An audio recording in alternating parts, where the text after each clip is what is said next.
Hey guys, it's Mike here, and in this video, I'm going to be discussing what I consider to be one of the most annoying misconceptions in the history of the Dragon Ball fandom. And I have been a fan of this franchise for my entire life for the most part.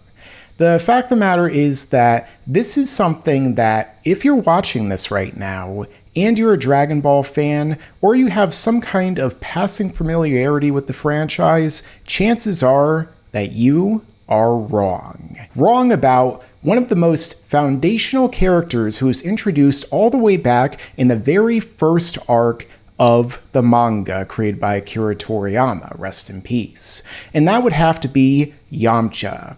And more specifically, his fight with the Saibaman, and how exactly the outcome of that battle went. If you're one of the people who actually knows what I'm about to talk about right now, then congratulations. You're one of the handful of people who have actually watched the series and read the manga sometime in the past 2 decades, hopefully in Japanese. But with that being said, I'm going to be going into Toriyama's manga right now, explaining exactly how so many people get this wrong when it comes to Yamcha, and exactly why they do that as the video progresses. So let's go over to that manga right now. As you can see it right here, as we get into the fight that Toriyama himself drew and wrote, as he did with the manga, every single week for the most part for 11 years straight. This guy was a beast, and he is definitely one of the best for a reason. So, as we could see, the Saiyan Saga, Yamcha steps up to fight the Saibamen. Now, when he does this, originally Krillin was going to step forward, but Yamcha decided to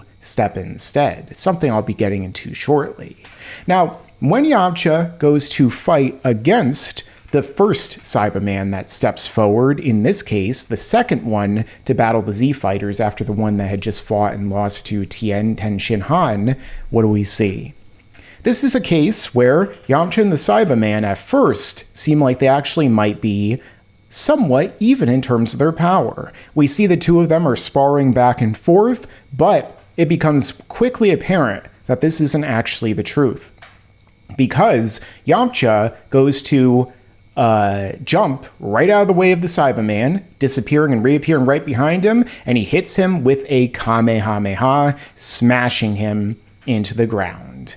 At that point, you could see he's the one in the crater right now smoking, as so many people have seen with Yamcha's most iconic moments that we're right about to get into, and his most unfortunate moment, especially when it comes to fan perception, where Yamcha's bragging, he says that he'll take care of the other Saibamen, but this one jumps up, he uses self-destruct, which for some reason in Yamcha's case is super effective, and proceeds to, well, leave Yamcha in his crater, in his iconic pose, and as a result, dead. Now, so many people seem to believe that Yamcha lost this fight, but no, he didn't. If you actually are reading the manga or watching the show, that isn't the case. Pay attention here, because so many people are like, oh, Yamcha is so weak, he lost to a Saibaman, bruh. That means that he ain't on anyone else's level, especially not the other fighters. You're wrong. Because let's actually look at the evidence here. What you could see right here, if we go to this other panel. Earlier in this arc, before we saw Yamcha step up to fight the Saibaman, what happened? He trained under Kami, the god, or guardian in English dub, of the earth, alongside the other human fighters and whatever Chaozu's supposed to be, I guess a Chinese vampire, a Kionshi. Now, with that being said, Yamcha is presented as being roughly around the same level of power as the other humans. We see it time after time after time. Not just that, but furthermore, when it comes to the power of the Saibaman, Yamcha isn't weak at all with his showing, because what happens? As we are told, the Saibaman has a power level of 1200, which is equal to Raditz. Remember, Raditz is the very same character who led to the death of Son Goku, the main character, when he fought against the main character and his main rival at the time, his ultimate enemy, the reincarnation of King Piccolo, an ancient evil demon, who was, both of them, stronger than Yamcha and the other humans. And yet, Yamcha and the other humans all surpassed Raditz and Goku and Piccolo before they fought against the Saibaman. Tien rather handily defeated the Saibaman, and then Vegeta finished him off in very brutal fashion. But when Yamcha steps up, he goes one-on-one with the Great One, well, really the weak one comparatively, and he beats him, as you can see right here. Yamcha didn't lose to the Saibaman. He smashed him into the ground, and the only reason Yamcha got taken advantage of here, the only reason Yamcha died, is because he wasn't paying attention, he was caught completely off guard, and the Saibaman grabbed onto Yamcha and blew himself up. Even according to the other characters here, Yamcha didn't really lose here. Instead, as Nappa says right here, he wanted to see a victory for the Saibaman, not a draw. So at the very most, you can give credit to these Saibamen for having a draw against Yamcha. Somebody who actually, like I just said before, is relative to these other characters here. Even if you want to say his power level is below them, even if you want to say he's the weakest of the main fighters aside from Chaozu here, it doesn't really matter because every single one of these fighters would have died with the possible exception of Piccolo and Goku when he shows up later on, and of course the Saiyans, with the very same situation happening here. As a matter of fact, Krillin confirms this, because as I showed you, Krillin was going to step up earlier to fight, but Yamcha stepped in because he thought something bad could happen here. He saw that Krillin had already been wished back, he wouldn't be able to get wished back again, and so Yamcha actually made a heroic sacrifice. This is not some kind of meme. Toriyama didn't create this scene in order to be like, haha, Yamcha's so weak, right? Like, isn't this funny? Look at this funny pose. No one here is saying this is a funny scene. No one is making light of it. This is only something that goes on to be made a joke of later after the influence of, well, outside influences. This was a heroic death because Krillin or Tien or somebody else in this situation would have also died if the exact same thing happened to them, where they had not known the Saibaman was dead, not been paying attention, and then in turn, well, what happened? He got killed because of his own oversight of that situation. It wasn't because Yamcha's weak, he lost to a Saibaman, ha ha ha, he is the weakest of the fighters.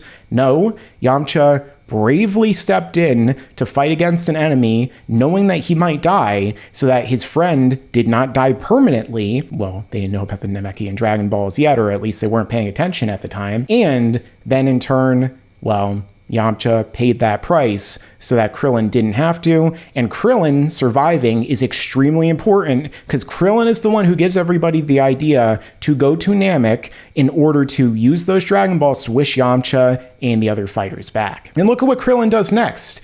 Considering the fact that Yamcha wasn't too far behind Krillin, you could argue that Yamcha saying he would take on all the other Saibamen actually would have been a thing that could have really happened, because Krillin kills all of the Saibamen himself with this blast, except for the one that escapes, which then Piccolo easily blows up. But again, if the Saibaman had latched onto Krillin or the other fighters, he would have killed them too, because the Saibaman blowing himself up is apparently way more effective than that of some character like, well, let's say Chaozu, because he can't catch a break, especially at this point in the series. I mean, when Nappa finally goes to power up, what happens? We see that Chaozu right here says that his powers don't even work on Nappa, which I think is kind of a way for Toriyama sensei to explain that the powers of the past are no longer relevant because the overwhelming force of the Saiyajin who appeared before us.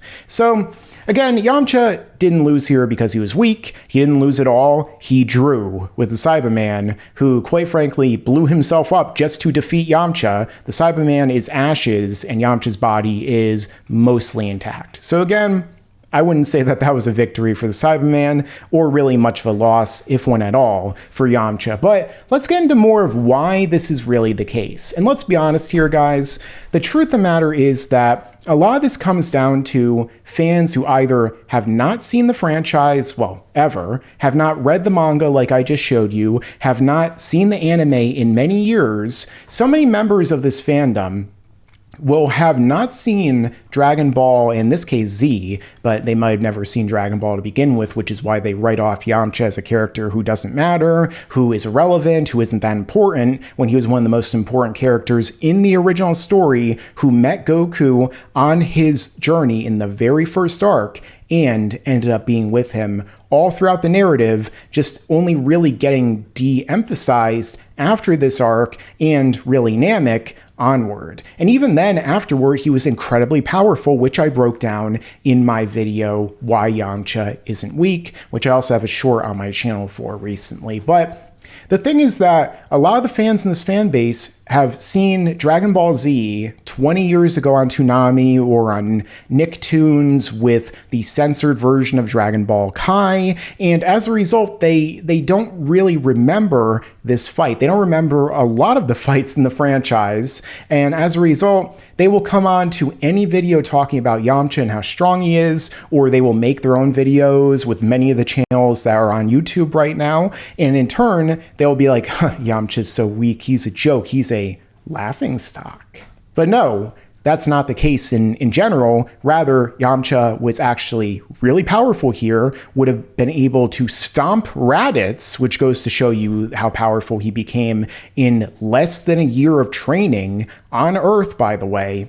And not just that, but he heroically sacrificed his life and only died, he didn't lose, like I just showed you, because he got caught off guard. Which, yes, even actually existed in Dragon Ball Z and the Dragon Ball manga that Toriyama wrote, just not to the ridiculous extremes that it does in Dragon Ball Super, which doubles down on the whole Yamcha meme, especially in the baseball episode and the Tournament of Power episodes, where they make him into a joke and a running gag. But Yamcha wasn't really that, at least for the vast majority of the franchise. A lot of that came afterward, especially with the #1 source of this misconception, at least in the eyes of many fans who got into the franchise through this entryway, let's say, which is Dragon Ball Z Abridged, made by Team 4-Star.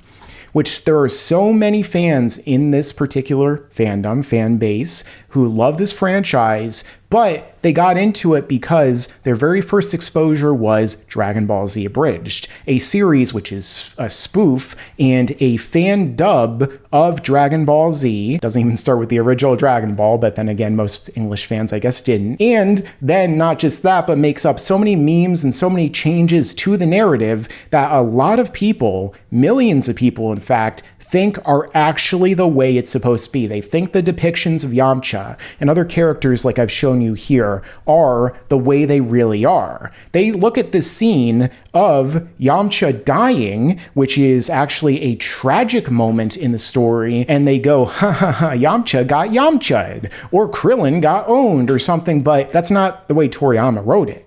These are dramatic moments. Just like when Yamcha dies is dramatic, so too is it dramatic when Tien dies, when Chaozu dies, yes, even Chaozu dying, when Piccolo dies especially, not just because of the significance of the Dragon Balls, but because of the way Toriyama conveys these scenes. But because so many people either watch Team 4-Star and their version of the story, which I don't even consider it a version, but so many of the fan base will say this version of Dragon Ball Z is better when it isn't. It's not a real version at all. It is a fan-made or fan-edited and redubbed variation of the story, but is not a version that is equivalent to the manga or the anime, and whatever they say or do in it is not truly reflective of what Toriyama wrote and conveyed. And so you have so many memes that have spawned, like power levels or BS, like the whole Yamcha getting Yamcha'd,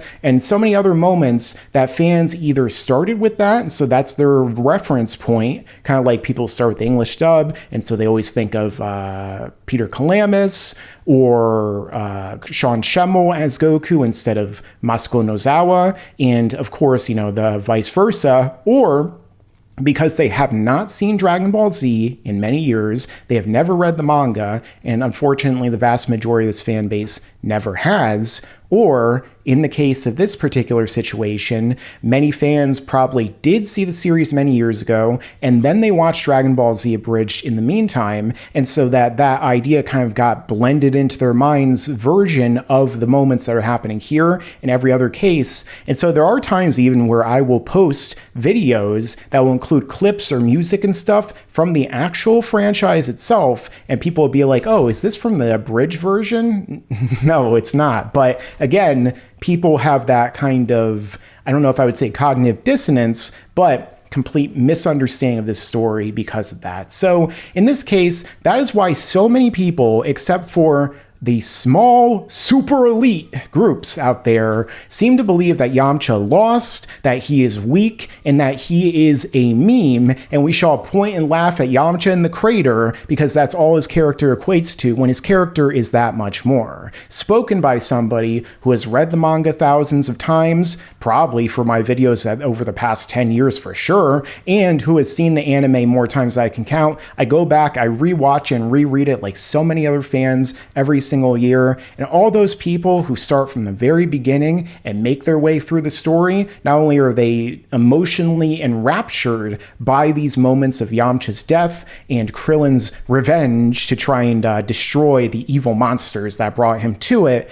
but additionally, they know that Yamcha isn't just some kind of meme, that he was made out to be to capitalize on memes on the internet and Dragon Ball Super and a lot of the other content that's been made nowadays. So with that being said, that is why everybody gets this wrong about Yamcha versus the Saibaman, except for awesome people like you who didn't. But with that being said, let me know your own thoughts down below in the comments. Make sure to like, share, and subscribe, because I'm a YouTuber. I have to ask you to do those things, even though you probably won't do them anyway. And make sure to stick around, because there's a lot more to come in the future of Yamcha not getting Yamcha.